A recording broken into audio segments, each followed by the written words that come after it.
Good evening. How is everybody doing tonight? We are resilient. We are war. I'm Mike of Hellfish Haven, here with Travis of Oscar Mike Radio fame. And we are here just to, shoot the breeze, know what's going on in the VA community, and hopefully not get into a scream match with one another like some other podcasts do. But we haven't had that yet. I don't think we're going to have that. I think that would have been like first year type stuff. Some people do, man. Mm-hmm. No, the VA has these cards. Have you seen them? They're a deck of cards. Hold on one second. I want to make sure I'm getting it right, folks. Cards for Connection. Have you seen these yet, Travis? Let me see here. Yeah, I'm looking them up right now. Oh, 1 second. I've got digital, but I want to grab the hard copy too.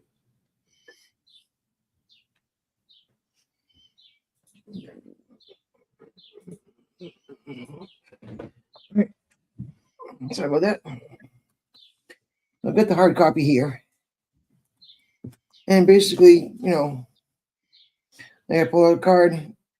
So I got the 9. It says, I've made it to today. What has helped me get here?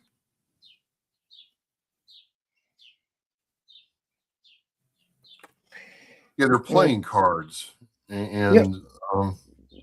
They have, different things on them. I'm surprised, it's not more widespread, to tell you the truth, as much as we like to play cards. William Stevens says, hello, Travis. I'm sorry? William Stevens says, hello, Travis. Oh, yeah, I got to get in the main. Oh, there we go. Hey, what's going on, Steve-O? And then Sarah says, what's up, Hellfish and Travis? And Sarah, can you hear me all right? Yeah, I got you, Lima Charlie. How you mean? All right. Sounds good. So, yeah, the deck of cards, this is one of the things that the folks at the Palo Alto VA Center, when they sent me a bunch of stuff to go up to Vet Fest, they sent 20 of these deck of cards. And I was like, at first I just thought it was, just the VA throwing their emblem on it, wouldn't be too big. And then all of a sudden I started looking through them. And I'm like, wow, this is actually pretty good. And number 6 right here, it's okay to make mistakes. So, and you get a card and, I think one of the Jokers, yeah. So the Joker says how to play. Play a game of cards with somebody, pick one card and think about it, what it means to you. If the card has something you can do, try doing it. If you're having a hard time, look for a card that has made you feel better. A number that you've called, a skill that you've used. It says this deck of playing cards was designed for veterans by a team at the Veterans Health Administration. The project was funded by the Rocky Mountain MIRECC for suicide prevention and the National Center for PTSD. Questions or comments can be mailed to the Rocky Mountain MIRECC at va.gov. We hope that the cards are useful and fun. Thank you for playing with them. And these were the things that went fastest at Vet Fest. When folks had a chance to spin the wheel and they could get sunglasses, they could get, a little wooden spoon fork kit, or they would get the playing cards. Everybody wanted the playing cards. No, man. I mean, because, love it or hate it, man. A card is, everybody understands how cards work. Everybody understands what's going on there. And I think it's, I really think it's sometimes the most simple things that had the most impact. And it does too. You look at it and you're like, you could give these to a guy going on deployment so you can play, in between things. There's always downtime in the military, so it's like you said, it's such a simple, easy thing that, why wouldn't this have been done, before? Right. And it looks like they've gone through, a couple iterations of these, but it's just, it's great to see how they're working. And the I looked up the research on them, and when they gave them out and they took information from folks after, giving them to them and getting calls back and everything, they said that 84% of the vets actually played with the deck. And the the other 16%, either didn't play with it or threw it in the junk drawer or whatever. But 84% actually took these cards and used them. So that's such a great thing to have. Again, I love it. I've always loved it. I think it's again, I get asked all the time, well, how can we bring veterans together? And I'm like, hey man, free breakfast. Mm-hmm. And you'll get the younger ones if you say, hey, can you bring your kids and your wife with you? And yeah, it's a little bit more money, but you know what? You'll get them all in one place. You can start talking to them then. Absolutely. Nothing fancy, no high tech, low speed, high energy thing. Just eggs, bacon, sausage, some pancakes, some waffles, and coffee and orange juice. And veterans will come together. Yeah, I love video games. I like playing video games, but there's nothing like getting together with some guys and playing cards. And I'm more likely to look at a card than anything else. I don't know, man. I just think that I keep going back. It's got to be the simple things that provide the most human connection, more than these one-off events or other things going on. So I just realized I love pancakes.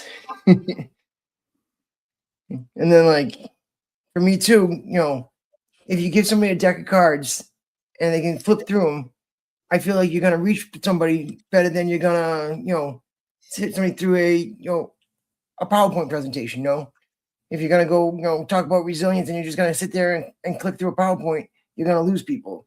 If you just say, here's a deck of cards, go through them, check them out, see if anything helps, keep what sticks, toss what doesn't, and you've got it all set. You're gonna reach people, I feel, better. And then each of the aces have the crisis line number. Yep. Camera's going nuts. Hold on. Let me shut that off so it stops doing that every time I show a card. Right, and so you got that, and then you've got the number for women's services for female vets to call. You've got a homeless number. You've got phone number for military sexual trauma. It literally covers a lot of the situations that folks are running into, and it's a deck of cards. Nobody's gonna question it. Nobody's gonna say, what are you looking into? If you're in trouble and you're looking for a phone number, nobody's gonna look over your shoulder when you're looking at a deck of cards.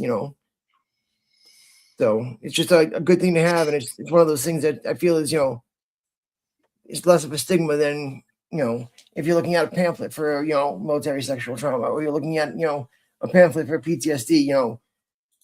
Looking at a card and going to a website, I feel like will reach more people. What could have hurt? What could have hurt if you didn't? I mean, how do you get the cards though? How does that work? All right, so there is. I'm gonna put up the email address. So if you email these folks here at the Rocky Mountain MIRECC, I'm gonna throw it in the chat right now. Thank you for asking that.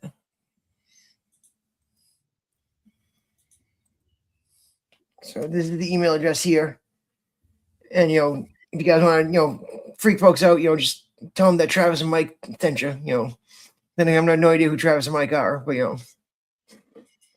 but they'll know that you want to talk about the cards. What was the exact name?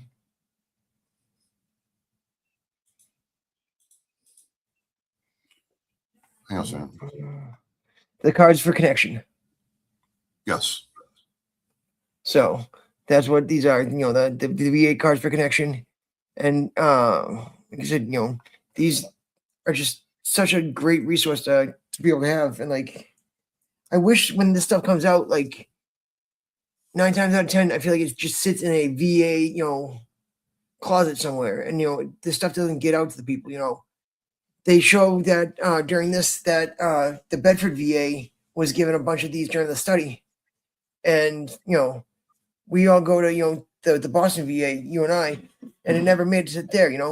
How can something be in Bedford, just on the other side of 128, and not make it over to Boston? So that really troubles me that it's not being spread to each location. I got something up on. Huh? Speaking of which, Flynn, Boston. Let's see what side it says. Click so. Also lets them look in a private, in a room full of people. Yep. It does. I know a lot of the websites for folks, whether it's to do with sexual assault, trauma, and suicide prevention, any of those things usually have a click here to jump off the page real fast. So that way, if you're dealing with an abuser, or you're dealing, with a situation that you're uncomfortable, speaking with the people you're around, you can click to, it'll send you to a sports page, or it'll send you to Google, or it'll send you somewhere else to make it look like you weren't on the page, seeking help. So if folks aren't prepared, to go to a page and are worried about having somebody see you read it, there's always that button you can click to little escape hatch. Let's see here. Oh, shoot. What's happening? Ed Flynn posted something. He's a city councilor for Boston. Posted something I wanted to talk to you about, but I can't find it. On Twitter? Yeah, allegedly there's a Twitter post of him with a veteran who couldn't get up the stairs. The BHA. Yeah, give me 1 second. I'll find it. I can't find that.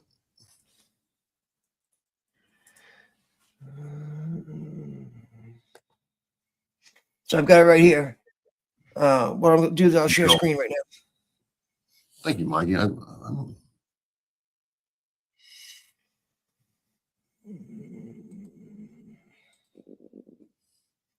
You see, when a disabled veteran is unable entering the apartment because the elevator is broken for 24 hours, the housing authority, Ruth, departments, we got to speak out.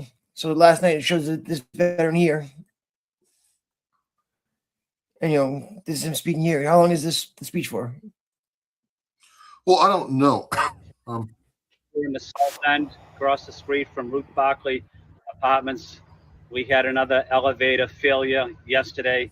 For about 22 hours, a person in a wheelchair, a disabled veteran, double amputee, wasn't able to get back into his building. He had to sleep last night in South Station. Unacceptable, civil rights violation, disrespectful to veterans, disrespectful to our seniors, persons with disabilities. We can't ignore the injustice any longer at this development or in this city. Thank you. I gotta tell you, man. I mean, I don't know much, but I would think one call to the Boston Veteran Services, Office of Veteran Services, or a couple other places, and there'd be a team of people getting him into his apartment. I mean, am I wrong there? Like, what am I missing that this poor guy had to sleep in South Station, which I haven't had to sleep in South Station, but I've gone through there early getting to Boston Logan for work. Not a comfortable place to sleep when it's hot outside. Not at all, or when it's cold, because it's like in general. The doors open all the time, and whatever weather's outside is that weather inside that place, and it's just it cooks during the day because the sun just sits right on it. There's nothing blocking South Station, and it's just it's wild. There probably is 5 or 6 people around the area that are using it as a shelter. The the bathrooms are a mess always. I feel bad if this gentleman had to use that handicap stall because the toilet seat's not even on it. It's just that's not a place where anybody should be sleeping, let alone a disabled vet, double amputee. It's just wild that nobody could get him up, and like I don't know how many flights it would be, but like couldn't like Well, that's the other thing. Like, you get the guys come down there and give him a heave ho. like no one helped this guy out. Why is a disabled veteran like that on not on the first floor? And then you mean to tell me that we couldn't have called the Department of Veteran Services for the city of Boston or somebody else, all those other vet groups in the city of Boston, and gotten this guy in his own place? I thought we were better than this. I mean, this is the thing that gets me. Like I know we in Massachusetts like to think that we do a lot for veterans, but I see something like this and I'm like, somebody somewhere dropped the ball. Like, I think I gotta tell you, Mike, I think if somebody had called you or I up, we could have gotten like 6 guys to go there to his apartment and get him home and make sure he had, something to eat and, the place is in order. I mean, nobody called about this guy. I mean, are you kidding me? It, it defies explanation. I don't know what I'm like. Wow, what a major fail about that. And Ed Flynn was right. Calling him out for this. Yep, like you said. I know in my building here, that's the first thing that happens. A gentleman Bob. He's got a situation where he uses a cane. He's got a tough time walking, but he gets his exercise in each day, and he's on the first floor because of that. Like you said, why is this person not in an accessible apartment for their disability?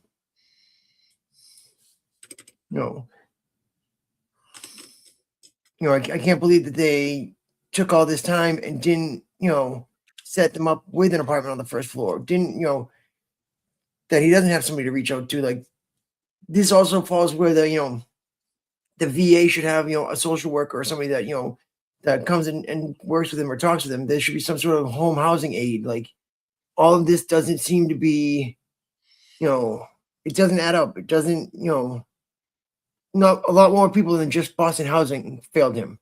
It was a failure of, the folks in Boston Housing, the failure of, his VA team. There's a lot of people that, have let this vet down, and partially too, depending on his situation, he's also got to reach out to somebody and say something too. I don't know his situation with, having a phone and things like that. But, if he doesn't have a cell phone that he can reach out to somebody too, that's also, a failure that we're not looking out for our people. Yeah, it just, yeah.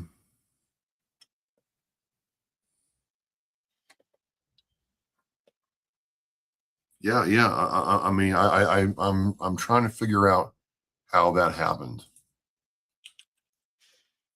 And you have the link to that. For the X. Yeah, for the X. Yep, I'll throw it up right now. Yeah, appreciate it. Not a problem. Because it's such a terrible thing. Like, and again, that was something we wouldn't have seen had somebody not put it online. There's nobody covering that from Channel 4, Channel 10, Fox 25 hasn't put a story out about this. Like, that I feel like is a public relations story that should be out there.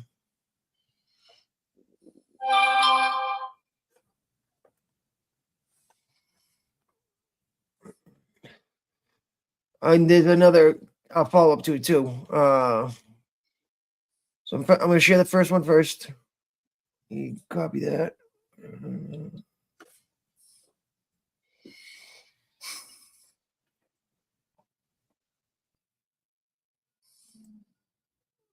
So here comes the first link here. I'm going to share in the chat. So this is what we just saw, and there's already a follow up to it. So I'm going to download the follow up real quick just so we can share that on the screen.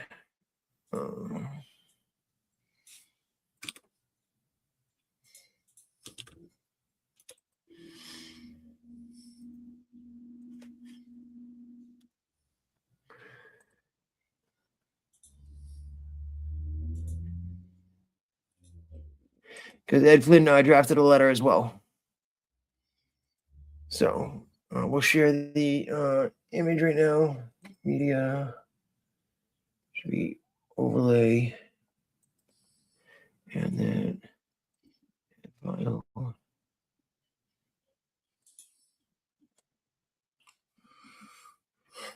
right. So here's a picture so we can see that the veteran is back in their apartment.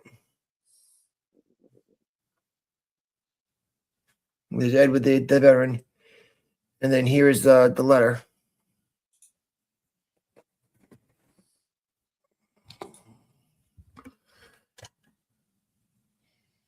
I'm gonna open it in another one because I can't read that from that small writing on the screen.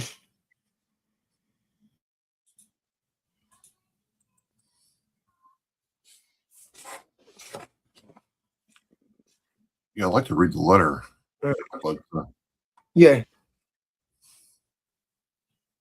So I mean, he said, this is what he's put out today. And then let me just pop that down. There we go. Like I said, it's wild, that is happening out there. This is this is our government. This is our people. And the veteran community isn't that large. There should be no reason to be failing. There should be no reason that a vet winds up like this. And so that first one is here. Where is the link?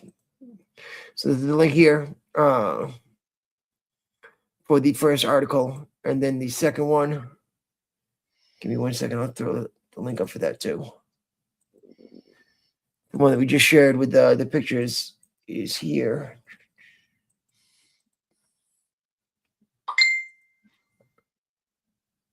All right, and that's the second link here.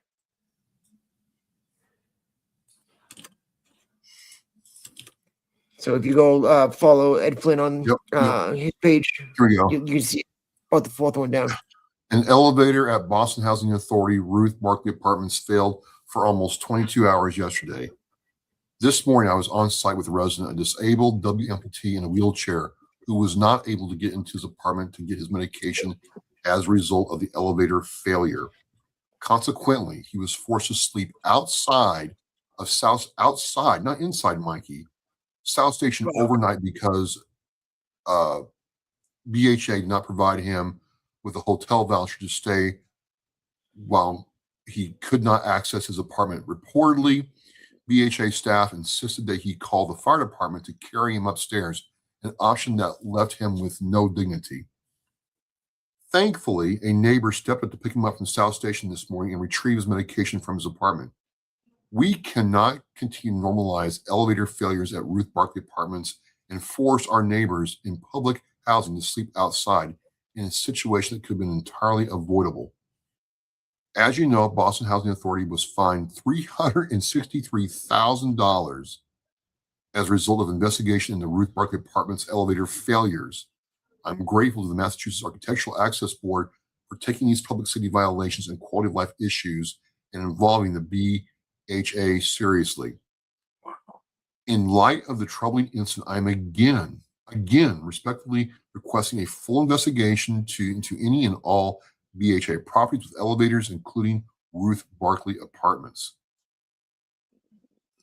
And then he goes on, and I advocated for Boston Housing Authority Elevator City Commission to be established and composed of representatives from BHA Task Force, as well as representatives from BHA leadership, the Boston Fire Department and Inspector Services Department, Disabilities Commission, a city council member, and a representative from the elevator maintenance industry. Please note I am offering to chair this commission because we can no longer ignore these dangerous public safety issues in the city of Boston. So I knew this, but I didn't realize he was a retired Navy veteran. I mean, he served in OEF and OIF, right? I mean, this man knows what he's talking about. Yep. He's also, he's done a lot of good work too. He was one of the people when Hellfish Haven first opened up. I was working with the folks out of SCORE. They do mentorship. You work with people that have been, trustees on boards, guys that have opened up multiple locations of their own businesses, entrepreneurs that you can learn from. And I did, that. And these guys that I worked with, one was from Back Bay, and he actually introduced me to Ed Flynn. And, I was able to, talk with him, and we talked about what to do for Hellfish Haven and what would be the best way to reach out to vets to let them know, what we had. And that's the reason I wound up at Brighton Marine initially, was because they had the guys that were across the courtyard where 39 units are for previously homeless vets. So that's why we started out there, was because of Ed Flynn. Well, I'm gonna email him and see if he'll come on my show. I'd like to talk to him about this. Absolutely. But again, I mean, it just I would have expected the Department of Veteran Services to check on this guy. Were they looped in? We have dozens of veterans organizations in Boston. Are they aware of this? How many other veterans are impacted by this? And again, why in the world is this guy living in a place where he has to go upstairs or in an elevator to go home if he's a double amputee? Yep. I mean, he should be first in line for a ground floor unit because, in that condition, he has to take his meds. He has to. Yeah. And it can't be like, it's not like it just happened to him and, he just became disabled and, has this condition. It's a double amputation. This has been his situation for some time. He's been in this housing, situation, probably been in, a voucher for it through HUD-VASH for some time. This is whoever approved his housing voucher to live where he lives, or to approve his medical condition to be there. Because in the housing authority, you have to they go over and make sure you're going to your appointments and things like that to make sure you're doing okay. And it's just that he's been failed everywhere. Unreal, man. Unreal. And the reason we kind of got off on this tangent a little bit is because we're talking about connecting veterans with cards and stuff, and how can veterans become connected with each other? It's simple things, And then I'm like, well, okay, we're doing that, and it's good, but how does this happen? How does this happen if this poor gentleman, cannot get into his home and get the care he needs? Where are we, trying to take care of him? Yep. So I just want to know, because I think if somebody called you right now, Mike, and said, hey, I've got a veteran in, anywhere in Massachusetts who is trying to get into his place, you'd be on the phone making calls like right now. Mm-hmm. I mean, I also feel that's the fallout of losing these legacy organizations, losing these local legions, losing these VFWs. We don't have that, that hometown connection now to these vets. We don't have a place, right down the street where we could go over and say, hey, I need 10 guys, hop in the back, let's go. Because I mean, a vet wouldn't be ashamed to have another vet help. There is a larger issue of veterans not being, now of people losing their elevator access, which, is not a good thing in those buildings. But this in particular, reading about the fact that, hang on a second. Yep. And it's, the neighbor stepped up to pick him up from South Station this morning. So he had to sleep. He had to sleep outside, and then this morning, this guy slept outside. Just crazy. Insane. Like, And I mean, and it went down yesterday. You went from, mid 80s yesterday down to 60, that's a significant drop when you're outside. One of the things that I learned in Iraq was, when it went from, days where it's, 110, 120, and then it gets down to 90, that 90 is a lot colder than you think. When it's doing that big swing from temperature to temperature, it's just, being outside, like, that's just, Dar says here, just, come on, like, seriously, like, bad, like, just terrible. and then Not he said, he didn't want to lose his dignity, and and be embarrassed by having the firefighters come and like get him out of there. But like, he shouldn't have to call them. He shouldn't have to do that. Like, and that's where I think thank you. if he reached out to like another veteran, I feel like you wouldn't be as embarrassed having a veteran, help you out in a situation like that, because you've been through the same shit together with people. You have that connection. But being afraid for a firefighter to come down, like, it's just that is a stranger. That is somebody that you may run into in the community, and it's just and to tell them that over oh, just call the fire department. Like, are you fucking kidding me? Like, that should never be the answer to this guy. Like, no. there's no, that's not holding people accountable. That's not holding, that's not a reasonable, secondary plan if the elevator goes down. There should be something in action for this. There should be, the elevator goes down, here's the emergency number, who to call. Here's, how many hours it can be down before it's going to cause issues to people. Like, in my building, like, we've had the elevator down for 4 days before. And it's like, I'm on the 4th floor, and it's like, you don't realize how out of shape you are until you're going up and down, 4 flights of stairs. But it's like, there's older people, and there's, a woman on a scooter on the 2nd floor. She couldn't do anything. So, those folks got to just go knock on her door and, make sure she's all right. Because it's like, she can't get down now because of, the situation. And again, like you said, why isn't that person on the 1st floor?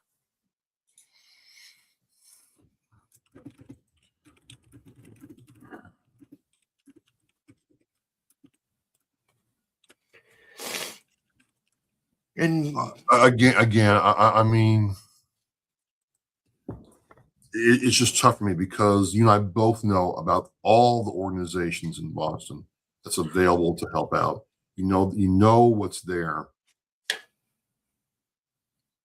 And yes, I get the dignity thing. Like he doesn't want the fire department coming down there in the trucks with the lights on. I mean, you're already, embarrassed as it is. You just sleep outside, man, and that's no way to be. Can you imagine trying to sleep outside in a wheelchair with no legs? I mean, we're better than this, man. And I just, it is about connection. And I think there's something to be said. Maybe if a local VFW had been called, I don't know. I hope somebody from the Department of Veteran Services for Boston went and checked on this guy.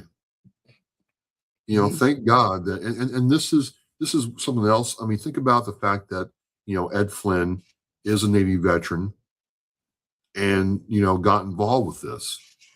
If you're not a veteran, you might not, understand what this guy is going through, that he didn't, call the fire department or didn't do this or didn't do that. But it seemed like, Ed helped him out with some dignity. So I just want to find out more, but also it's like, hey, we can't allow this to happen. You can't sit there and tell me that Boston leads the way in veterans care and this happens. And again, for all the money that is given, why aren't these elevators working right? It's crazy. So we're going to see very, very interesting. Very, very interesting. And the other thing too that have you ever like walked around with somebody that's in a wheelchair before? Like walked with them? No. So walking with somebody that's in a wheelchair, you notice folks divert their eyes.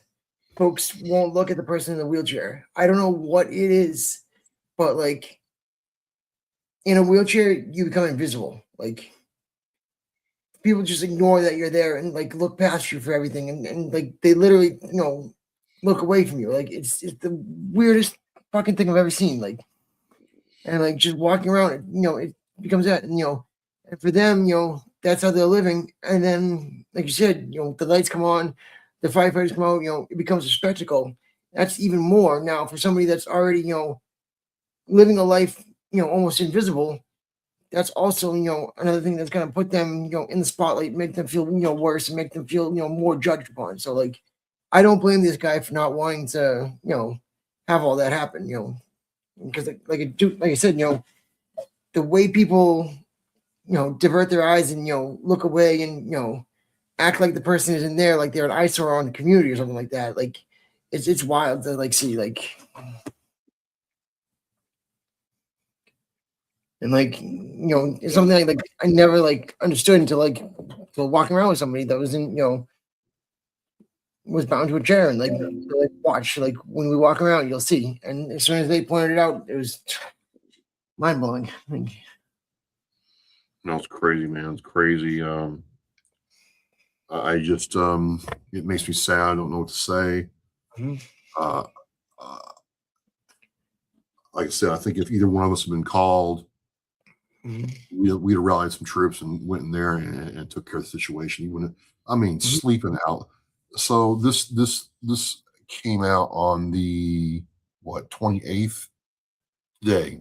So let's just say he did this yesterday, the day before yesterday, when it was boiling hot, man. I don't care if it's 6 hours or 12 hours, man. That is, you and I have both been there, man. That is not the way to go.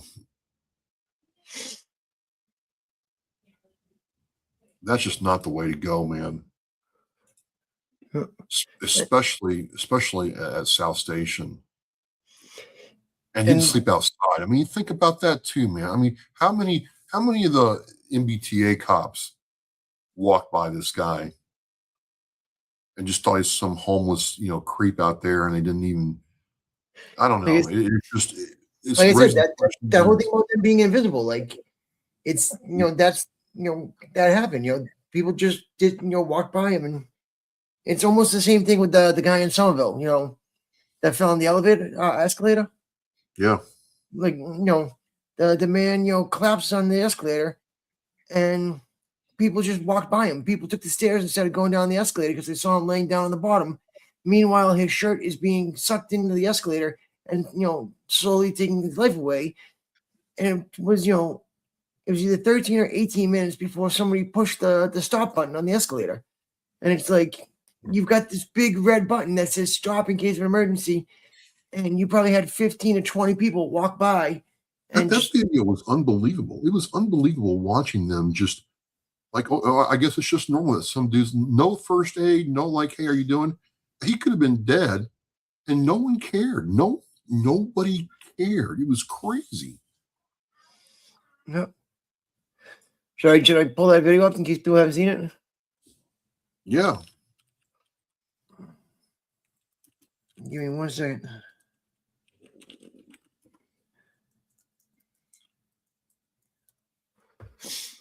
Oh, he died. I'm sorry. He flat out died.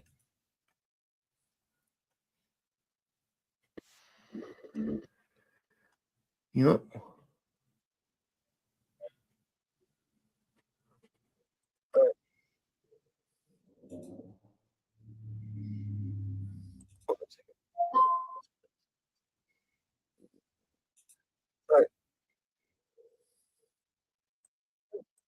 So I'm not sure if this is the whole video or not, but to share screen again. Go to X. You see it? Yep.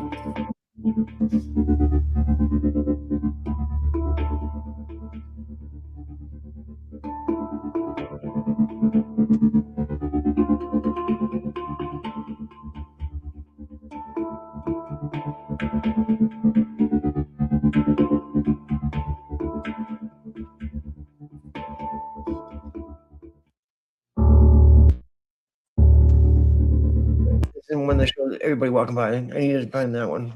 No, they Hold on a didn't. second. But I mean, there's plenty of videos of showing people walking by. I mean, walking right by him.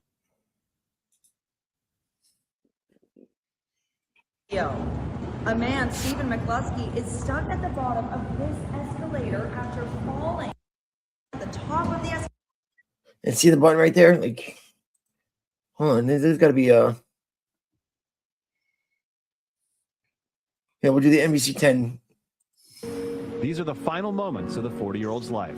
The fact that his death could have been prevented or avoided. Finally alerts. Where was security? Where were the red coats that are supposed to be on all the floors from the time it opens to the time it closes? How does a busy train station and nobody stop? Nobody see him? Nope, It turns out stopped. plenty of No people one stopped. Stephen that morning. No one cared. Less than a minute after he fell, a passenger spots him from the top of the escalator, and then after taking the stairs, looks like he briefly tries to help Stephen before continuing to the subway gates. You then see Stephen flailing his legs as he tries to free himself. A steady procession line of T-riders follows, with some people briefly staring at the person at the bottom of the moving escalator, others barely You giving can a see on the glance as left-hand they side of the scroll video by. the big A stop larger button. group reverses course on the escalator before gathering around Stephen at the bottom, with one pulling on his legs. Roughly 18 minutes after he fell, a 911 call the NBC 10 investigators obtained finally alerts first responders. He's at the bottom of the down escalator. And is the escalator moving? Yes, he's laid out flat down with his head on the breathing? bottom step. I can't even tell. I saw him when I was getting at the top of the escalator. More than 22 minutes had passed by the time a T worker appears on the screen, walks up and presses the emergency stop button. I don't find that acceptable. That's way too long. Robert Cotton is an escalator expert with 4 decades of Wild. No. 18 minutes before somebody called 911. Unreal, man. Unreal. You know, all those people had cell phones on them. You know, every single one of them, you know, had a chance to do something. But again, like the invisibility with the person in the wheelchair, you know, you've got people that look at, you know, oh, it's just a junkie. Oh, it's just, you know, a drug addict. Oh, it's just, you know, people, you know, oh, it's just, you know, people from mass and cast, you know, they've gotten so dehumanized that this isn't their neighbor. That, you know, they're looking at just, you know, all this effing scumbag, you know, well, there's just some douchebag on the ground, you know, they're not thinking of it as their neighbor. They're not thinking of it as, you know, a father and a, you know, a brother. Like it's literally just, they did. They just looked at it like, you know, somebody, you know, asked out on the bottom of the escalator and like, oh. Crazy, man, crazy. And you know, maybe that's what separates us, you know, as veterans is we wouldn't have stopped. We would have tried to render assistance, you know, not knowing what's going on. But, you know, again, just a and the thing is, you're right. It's a human being. Mm-hmm. I think this is what bothers me about, you know, this veterans experience and this man. I mean, both of them, you know, were in a situation where they couldn't help themselves. And, you know, all it would have taken somebody to do was, you know, make a phone call and try to, you know, he's trying to get out of there, you know, help him get his legs out of it, the coat or whatever, and help him out. Call 911 right then, right there, instead of walking by like, hey, nothing, I didn't see anything. Yeah, but literally, you know, get on the escalator and then whoa, somebody on the bottom and then go down and like he said, you know, it looked like people are burning their eyes so they don't have to look at them and like. And hey, you know, if not that anybody is, but you know, if you're one of those who walk by and I hope you live with that for a long time. I really do. That mother is right. You know, she lost her son, and maybe you could have saved his life. And you know, and he's a father. You know, literally, you know, the guy's father. Yeah. Emily, coming in? Oh snap! Well, I gotta get going here in a few minutes, dude. All right. What do we got going tonight? I am talking to Yadi Kano. Emily, come on in. She's worked for the Department of Defense, and she has this whole communication strategy thing that helps out Department of Defense, veterans, other people in leadership communicate more effectively. It was a very interesting conversation. So she's coming up next. She's coming. Awesome. Go ahead. And then Travis, she missed you last week. Hey, how are you Just wanna doing? make sure she got you this week. Yeah, Tell me getting big. the pool Getting big, today. Mikey. I'm going. I already go to a pool today. All right. All right. Then Travis, good luck on your show tonight. Good luck on the show tonight. Okay, Thank you everybody else so have a much. good night. Everybody else has a good night. Okay, bye now. Bye now. All right, thanks, Thank Travis. you. For joining. Everybody else, talk to you guys soon. Yep.